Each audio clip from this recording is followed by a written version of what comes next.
The recent killing of unarmed Palestinians by Israeli forces has sparked not only a reasonable outcry but commentary on the language journalists use to report these events. For instance, writer and English professor Moustafa Bayoumi, of City University of New York, wrote, "It is the peculiar fate of oppressed people everywhere that when they are killed twice, first by bullet or bomb, and next by the language used to describe their deaths." Read more. U.S. can no longer be counted on to end Israel-Palestinian conflict. Bayoumi draws attention to one of the most important but contested roles of modern journalism, the act of putting political violence into words. The bad news for journalists is there is no neutral mode. If your words sound neutral, it's likely you've simply avoided laying responsibility for the killings, or have imputed responsibility only indirectly. Linguistically, there are many ways of doing this. Grammatical voice. One well-known grammatical structure is the passive voice. While it is well-known, it is largely misunderstood. For example, Bayoumi criticized a New York Times tweet that construed the killing of Palestinian protesters in the following way. Bayoumi, like many commentators on Twitter, took umbrage at this reporting, arguing that with these words the perpetrators of the violence were not made visible. The accompanying image, which shows Palestinians but not Israeli soldiers, echoes this choice. Bayoumi wrongly called this structure the passive voice. The passive voice version would look like this: dozens of Palestinians have been killed in protests as the U.S. prepares to open its Jerusalem embassy.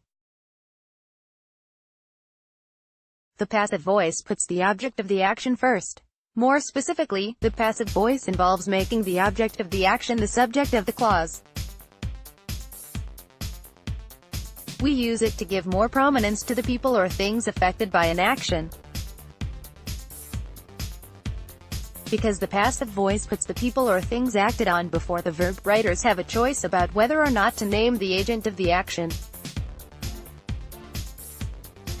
The passive voice lets you leave out the agent. In my example above, the Palestinians were killed, but who or what killed them is not mentioned. Equally, you can put the agent in the clause, as urged by many on Twitter. In these examples, Israeli soldiers and Israeli forces are named as the perpetrators. The headline of the New York Times article actually identified the perpetrator and opted for active voice. Israel kills dozens at Gaza border as U.S. embassy opens in Jerusalem. Active voice is a structure where the agent of the action is also the subject of the clause. The active and passive voices have something important in common. They construe action as involving two participants, one that carries out the action, the other that is affected by the action. These kinds of actions are called transitive. The New York Times tweet, "Palestinians have died," construed the killing of Palestinians by Israeli soldiers using the middle voice, or intransitive, structure. By construing the violence in this way, the New York Times offered its readers one and only one participant, Palestinians, who died without reference to any cause.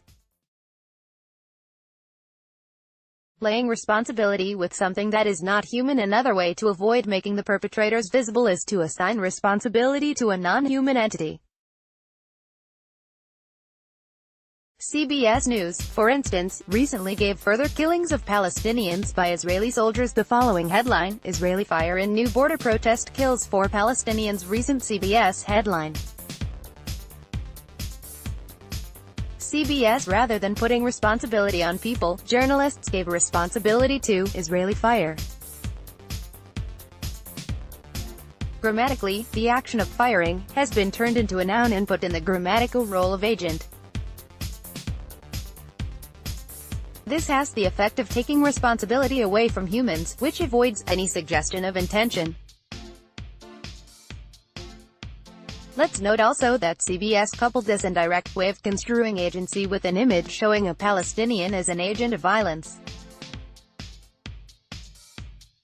Here's a common variation on this theme, from the Gulf News: 16 Palestinians killed in clashes near Israel border. The headline uses passive voice and leaves out the agent of the action. Instead, the deaths are explained as a consequence of clashes. Not only is human agency avoided, but the violence is construed as between two equal parties, involved in bidirectional action. Given 60 Palestinians were killed, but no Israelis, the idea this was a fight on equal terms is a bit of a stretch. Main versus dependent clauses. Yet another way of avoiding making the perpetrators of an act of killing visible is the choice to distribute the information across two separate clauses. For example, USA Today reported, Israeli troops fire on Palestinian protesters, leaving at least 14 dead near Gaza border. By using two clauses, these journalists separated the actions of Israeli troops from their consequences. The action of firing on Palestinians is put into one clause, while the effect of this action happens in a separate clause. Note the grammatical choice to put the deaths of 14 Palestinians in a dependent clause.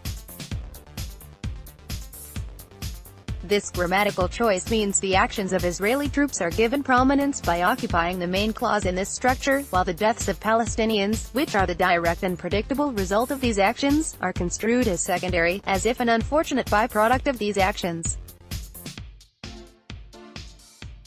The causal link between what the Israeli troops did and the consequence is even more attenuated by the choice of lexical verb.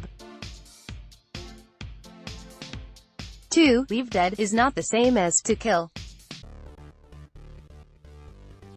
To leave them dead turns the action of killing into an adjective describing the victims of the action. These few examples are the tip of the iceberg. A fuller discussion of the many and varied ways journalists avoid attributing responsibility for the deaths in political violence is available in my forthcoming book. Why aren't journalists taught about the mechanics of grammar? Despite the importance of understanding the invisible machinery of language, few journalism or communication students are taught the intricate patterns from which they must choose in the act of writing a news story. Journalism educators might eschew this knowledge, but journalists cannot get away from the effects of these linguistic structures on the meanings they give to important events. It's better to know their implications rather than be at their mercy.